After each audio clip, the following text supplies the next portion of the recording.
Bahaging ito ay hatid sa inyo ng SSS. Buti na lang, may SSS. Magandang umaga mula sa SSS. Mga boss, alamin naman natin ngayon yung mga madaling pamamaraan para makapagbayad ka ng iyong SSS contribution. Para pag-usapan ngayong umagang ito, ang patungkol sa SSS Auto Debit Program, makakasama po natin si Ma'am Maria Cecilia Mercado, Social Security Officer for Media Affairs Department ng SSS. Ma'am, welcome back. Magandang umaga muli. Yes, good morning Audrey at saka sa ating mga viewers ng PTV4. Good morning, boss. Okay, maaari niyo po bang ipaliwanag sa ating mga boss na nanonood ngayon kung ano po itong SSS Auto Debit Program? So itong auto debit program ng SSS ay isang programa kung saan nagkakaroon tayo ng automatic deduction doon sa mga contributions at loan payments ng mga empleyado o mga members ng SSS na naka-enroll sa programang ito. So ito po ay sinumulan pa noong 1997 at talagang napaka-convenient na service po ito, facility na pwedeng i-avail ng ating mga members. Ito po ba ay automatic na sa mga SSS members na kapag sila yung miyembro ng SSS, makikipag-ugnayan ng SSS sa kanilang bangko o kailangan po nila itong iproseso? So ganito yan, kailangan kasi mag-register muna sila dito sa ating program. So meron po tayong mga kinakailangang mga forms. So ito po yung auto debit enrollment form. So ito po pwede nating ma-download sa ating website sa www.sss.gov.ph.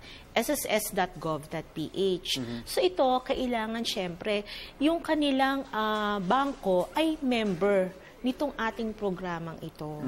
Oo. So kasi hindi naman lahat din ng mga commercial banks ay member ng programa ng auto debit. So kailangan yung kanilang savings or current account ay naka-enroll doon sa bangko na kabilang sa program na to.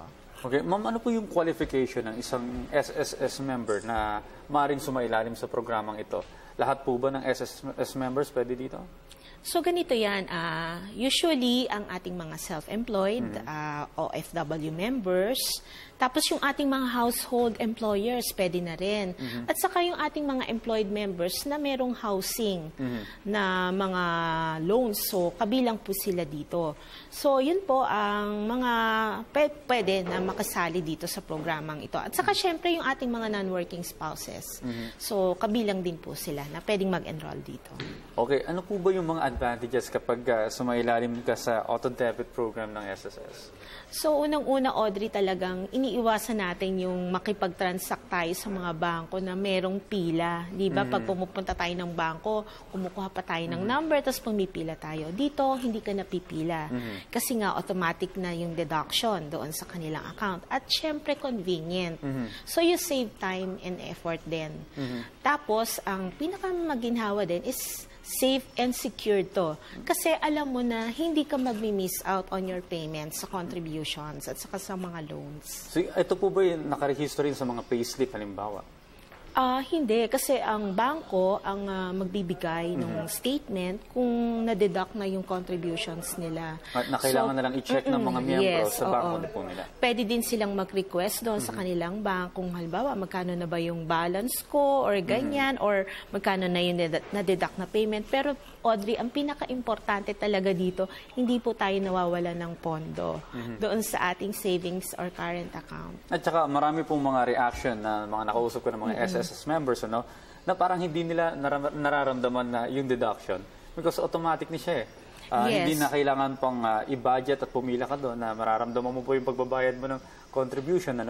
Basta lalabas sa bangko mo na naibawas na kagad itong yung contribution. Oo, kasi every 10th of the month yung ating deduction dito. So talagang regular na ayun yung period na dinededuct yung kanilang mga contributions doon sa account. So talagang importante lang talaga na hindi mawawala ng pondo yung kanilang mga savings or current account. Kasi may mga pagkakataon na syempre hindi na rin monitor ng member na ay zero balance na pala ako. So definitely talagang pag mga ganong pagkakataon, close yung account. So sayang naman kasi one-time enrollment scheme ito. Okay, halimbawa po na isang contractual employee ang isang SSS member at natapos na po yung kanyang kontrata sa isang trabaho niya. Ngayon, ang employer niya huminto na rin sa pagbibigay ng sweldo. Ano po ang ginagawa ng SSS doon? Nagno-notify po ba kayo doon na ganun po ang nangyayari or wala na kayo nare-receive from the bank? Actually, kasi ganito yan. Yung mga employed members, hindi sila kasali dito. Yung employed members lamang na merong mga real estate o mga housing loans ang member dito.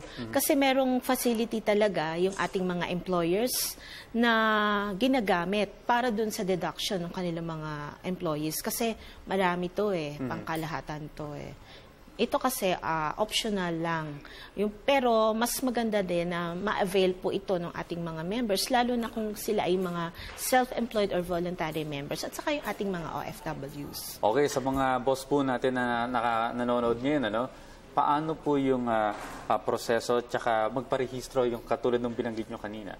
So, unang-una po, kailangan lamang na mag-download po kayo ng application form, yung SSS Auto Debit Enrollment Form. So, ito po, kailangan isubmit nyo doon sa ating mga banks. Tapos, inform din po kayo ng bank kung kailan po ang unang deduction ng inyo pong contribution.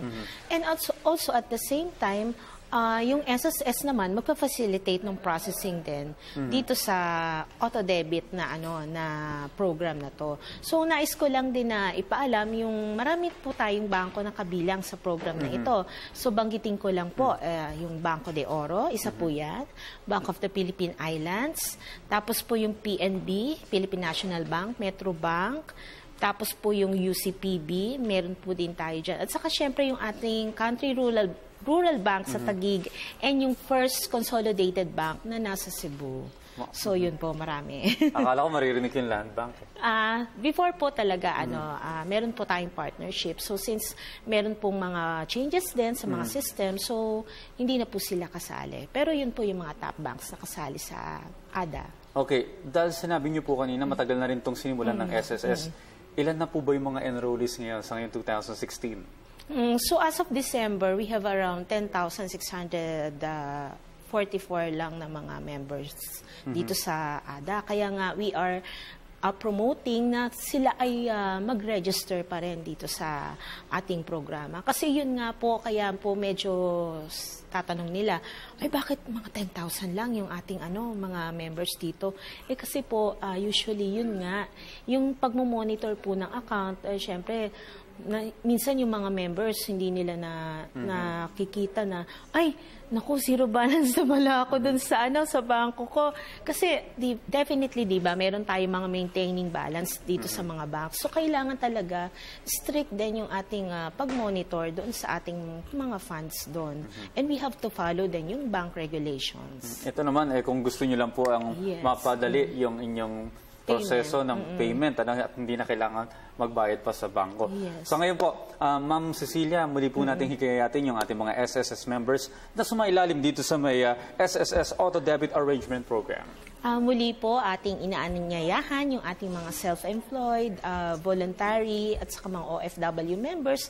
Gayon din po yung ating mga employed members na merong real estate and housing loans na magrehistro na po kayo sa ilalim ng programang ito dahil ito po ay napaka-convenient at napaka-secure na program na hindi nyo na po kakailanganin na talagang magbayad o pumila pa sa bangko during your due date ng contribution.